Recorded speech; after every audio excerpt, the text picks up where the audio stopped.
Hello. About 6 months ago, I asked you how big is the 100 tournament target in your in in your legacy, in your expectation of legacy, and you said I don't know. It depends how the season goes. Ask me again in 6 months. Now it's 6 months later, Okay. and I'm asking you again. So I'm not thinking about it because to win tournaments is not an easy thing to do. I came to realize that obviously last year as well again, and I'm playing mostly only the big tournaments now. So you need to be really tip-top shape and ready to go, and it's just not so simple. But look, I'm not that far away. It seems like, but until I'm there. There's no point to really think about it on a daily basis. This is something that's either going to happen or not going to happen. I couldn't be happier with this season, to be quite honest. I'm relieved that I'm feeling better since the American summer, and Canada. So just happy being here now, and hopefully to play a good season. It would be nice to pick up one more title, maybe a couple more would be nice, and then get into training and start again for next year, and then get more chances there. Hi, Roger. That was part of my question. How do you feel coming into this last stretch of the season? Because it's been a lot of matches, many emotions, with also the back at the US Open. Do you feel completely fresh again to end this one? Yeah, I had good practice after the Labour Cup. I played well there. Then came early to Tokyo, and then here since Thursday night. So I'm really I've arrived as early as ever here in Shanghai for the tournament, and been practicing for hours on the center court. Been kept busy as well, which gets me in the right mindset. To be quite honest, because I'm here for a reason. I'm here for a purpose, trying to do well, hopefully winning the tournament. So it's definitely one of the goals of the season for me here. This tournament, I always make it as a priority that I will be in good shape for Shanghai. And then the rest sort of takes care of itself after that, Basel, the indoor season, and London. So I'm happy I'm here, and I'm happy I'm healthy. So that's good. Roger, it's been 2 years since you were in Shanghai last time. What do you feel it stays the same, and what do you feel different in Shanghai? And tell us about the experience with your metro this morning. And what was whose idea was it? I couldn't tell you if there is 5 more buildings in the city or 150 since the last the 2 years ago that I was here.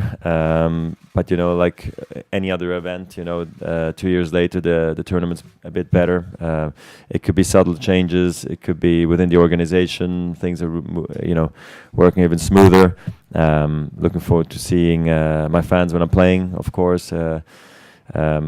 I think the fan support I'm getting now this year is even maybe the best I've seen so far. I think maybe I was just thinking the other day, a year and a half ago, when I said I was not going to play for the rest of the season anymore, and I was going to miss the tournament here.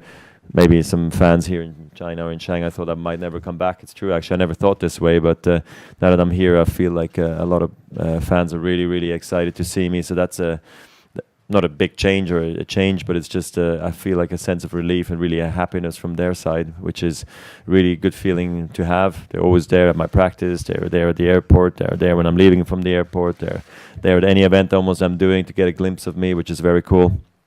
And the metro experience was a great one. I grew up on public transport when I was younger in Switzerland. I used to take either tram, train, or bus to practice on a daily basis. And then also a lot of the train until about 20 years old, going to tournaments even in Italy, even internationally. So for me, it's something very normal. And with the tournament, we looked at a way to something I haven't done really before. Sorry. Well.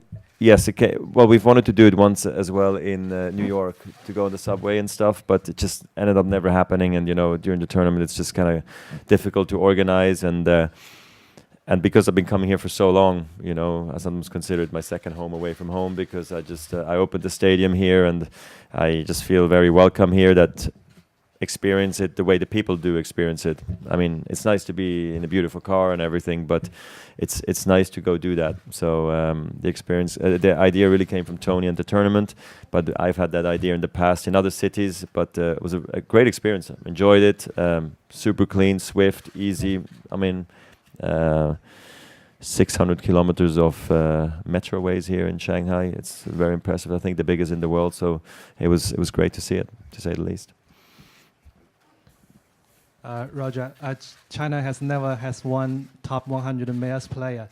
Finally, we got a junior one number one. Yeah. And he lost to Gilles Simon yesterday. I'm wondering if you have watched him a little bit, and could you tell us what's the crucial thing from junior to pro? I maybe saw 2 points from him yesterday, so it'd be wrong for me to comment on his game yet. But I was aware that he did win the U.S. Open. Didn't know he became world number one junior, so that's what he is at the moment. I hope he can finish that for himself.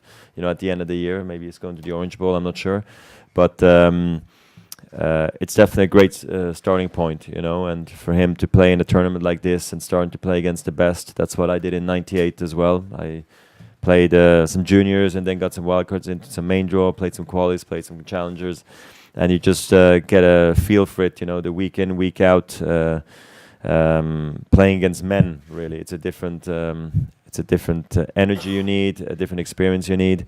So I think here now it's about improving every single day. It sounds a bit crazy or a bit kitsch, but it really is like this. I think at this age you see things that maybe other players are doing on the court, off the court, and you can observe and learn. So I think that's really important of him, and then for him to choose the right things to take on board for his game and for his life, because you can also look at the wrong things that players are doing, you know, and that can then mislead you sometimes in a wrong direction. So I think this is where the team is really important, that they remind you as well what's the difference between right and wrong, and then just understanding where's your game best at. Is it indoors? Is it hard courts? Is it clay courts? Is it grass court? Is it in Europe? Is it in Asia? Where does he play his best, you know? And finding that out takes a few years, but you can just everything goes faster if you have the right team around yourself, you know. And then of course you got to listen to your coaches and your parents and just put your head down and work extremely hard and enjoy the process doing that. Roger, you talked about the metro being a normal experience and everything. When you're not at a tournament and just living life and everything, can you do those kind of normal things like regular people, or is it just even too hard? I mean, in Switzerland, I could definitely do it. The thing is, I'm always just in the car because I love driving my own cars, to be honest. That's why I drive probably at 40% of the tournaments I drive myself. Drive in Australia, in Wales, Miami, Cincinnati, Basel, you name it. There's so many tournaments. Stuttgart, I drove all myself, you know. So I like that. So I don't always need public transport anymore. But you know, sometimes I jump on the tram or on the bus or on the train with my kids real quick. So it does happen sometimes. In Switzerland, I know I can do it. In other countries where I'm not that experienced and I don't quite know the routes, I'd rather just take the car, you know, naturally. So, but I can still do it. Roger, I don't know if yesterday you had the chance to see the Beijing final, but my question is, no, I didn't see it. So. Are you surprising about the fact that Rafa keeps even winning on hard courts? No, not really. If you play the finals of the Australian Open, that's not losing in the first round. So I think he made his point already early in the season that he can play on hard courts.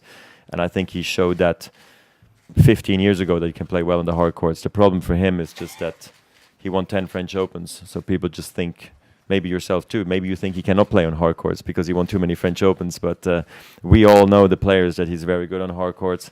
And he can even play on fast hard courts, you know. So he's just that good of a player. So I'm not surprised at all. I'm happy for him. It's a great week in Labour Cup we had together. The double was so much fun, and it's nice to see him keeping going, because this is, I think, a really big win for him, because he's just won the US Open, played the Labour Cup, was kept extremely busy from what I was told by him the week after the US Open, the week after the Labour Cup. So for him to go to Beijing and win it right away, I expect him to pull out, to be honest, just because why not? And just come here to Shanghai, or maybe skip Asia, totally, you know, why not? Because there's no reason for him to push it too hard, but that's Rafa. He's professional, he knows what he's doing, and even when he's doing, he can win. So it's a great win for him, and I'll see him tonight, so which is great. We got a Team Europe dinner, so that's going to be fun. Last two questions.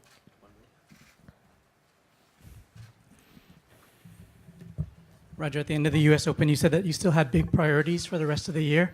So beyond trying to finish the year strong, do you still set specific goals for yourself as in like a particular aspect of your game? About the game, not so much. It's more about staying healthy. So which then is going to naturally give me, I hope, the opportunity to compete for winning tournaments. The focus really is right here, right now on Shanghai and nothing else. You know, I like to think ahead of Basel, one of my favorite tournaments of the year. World Tour Finals, Paris. We'll see what happens. You know, but it's short now. It's compressed, so it's week by week and just trying to do your absolute best. I've played extremely well this part of the season, but you know, every year is different. I haven't played the end of the season last year, so I also don't quite know what to expect. But I'd like to win a couple of tournaments. You know, that's the goal. But we'll see how it goes. All starts here on Wednesday. Anyone else? Last question.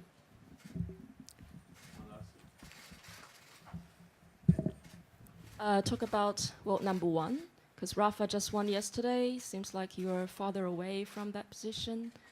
It seems, or are you sure? I'm not sure, but it sounds Well, like you are sure. I'm sure too. It's okay. it sounds like you know, if Rafa pulled out of Asia, you would have a better chance. Yes, but it wouldn't be the same without him. So No, it's just yeah. Talk about that. You know, how you eye that goal for this year end number one. I mean, like I said, after the US Open, after I lost, you know, whatever Rafa was going to do, it didn't change my schedule. You know, I can't play more than I'm already playing. I can only control my draw. I can't control how well he's playing. So because he's playing so well, it's going to make things awfully more difficult. But after he won the US Open, clearly that was not the goal. The goal was always to stay healthy and stay in the chase, possibly, you know. But I know that if I want to finish world number one, I got to win here and World Tour Finals and Paris and Basel, whatever it may be. So it becomes more and more unlikely, which is totally fine because I never entered this season with the goal being the world number one. It was really unfortunate for me that I hurt myself in Montreal, because then there would have been a cool race maybe going on in Cincinnati. Even if I would have lost, you know, and then into the US Open as well, feeling better. But unfortunately, it never happened. So I was kind of close, but not really, because I was hurt. So no, it's all good, you know. I'm just gonna, like the plan was, I'm just gonna try to have a strong finish to the season and see what happens. But clearly, I'm aware it's highly unlikely at this point. Thank you. Okay, you're welcome. Thank you, guys.